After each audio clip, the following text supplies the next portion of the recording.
My name is Andrei Dumitrasc, and this is a joint work with Carola Cruze and Ulrich Rüde, also here from Cerfacs. The topic for today is a deflation strategy for saddle point systems. The goal is to accelerate Krylov solvers by removing the convergence plateaus that can appear if the matrix spectrum contains some very small outliers.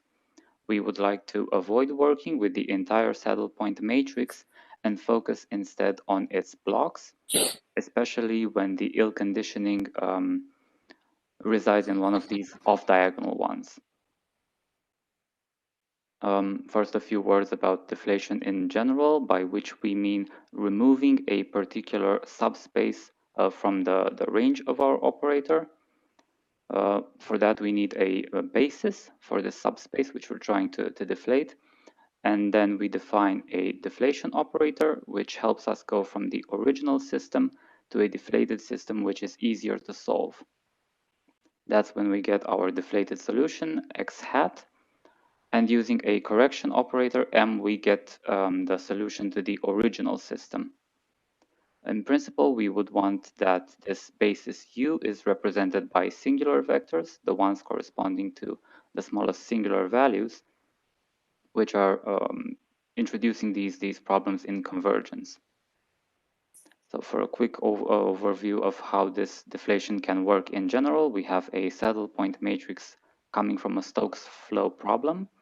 And up here to the left, we have the positive eigenvalues of the saddle point matrix, which are fairly nicely clustered, but are quite large. To the right, we have the negative ones, which are particularly small if compared to the positive ones, and spread across 5 orders of magnitude. So with these conditions, we can see how MinRes would not be a very good solver initially. So if you look below at the blue curve, we see a long plateau of about 5,000 iterations where not much is happening. The error isn't really decreasing. One of the easy tricks to get around this problem is simply diagonal preconditioning, shown in green, which brings the positive eigenvalues closer to the negative ones. And then the plateau is reduced significantly, but it still exists. If we want to move beyond this difficulty, deflation is one possible answer, by which we would remove some of these small negative eigenvalues. So if we look at the magenta curve, where we have deflated the 5 smallest eigenvalues, we see that the behavior of the method is quite different. We no longer have the plateau and the steep descent, but instead we have a rather smooth curve, which is in some sense accelerated, which is steeper. If we look at the gold curve, where we have deflated 15 of these small eigenvalues. So essentially the spectrum is better clustered, and then we can expect a faster convergence. Now we move a bit to particularly what we have done, what is our contribution.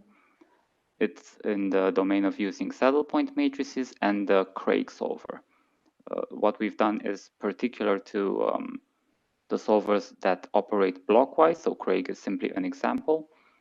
The important part is that we get our deflation basis and all the operators that we need using the generalized Golub-Kahan bidiagonalization of this off-diagonal block.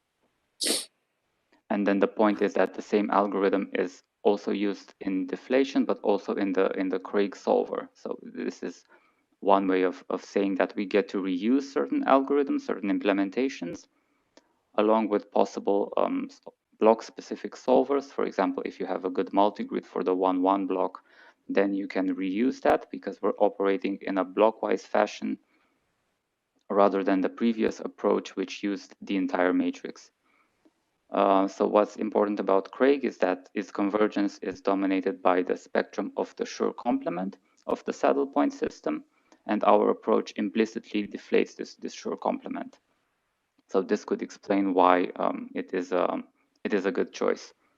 In principle, it works in the same way that after a deflation, which takes us from the original system to the deflated one, we can apply a correction to this deflated solution shown here in red, and then we get the solution to the original system without applying any new inverses or complex computations. And here is a quick overview of how it could work if we're looking at the same Stokes problem as before.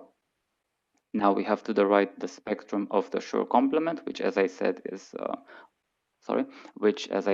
the one that dictates how well the solver works. And in blue to the left, we have the performance of the solver, Craig, which shows pretty much what we've seen in MinRes, a long plateau initially, and then a steep convergence. But once we manage to use deflation to get rid of some of these outliers here in the spectrum, we again see the smoother curve appearing and eventually a more steep one once we have deflated more. So in this case, 15 of these problematic eigenvalues. What we can do in the future is investigate exactly how exact does this information need to be when we use deflation. There are many methods that choose approximations, and they also work. So we'd like to see if this also works in our case. Also, inexact inversion in the 1-1 block can be a factor that contributes to the inexactness of our basis that we use for deflation, or simply using problem-specific approaches to determining the spectral information that we might need. And as always, a cost analysis is always welcome to be able to motivate that our approach is overall competitive. All right, so with that said, I would like to thank you for your attention.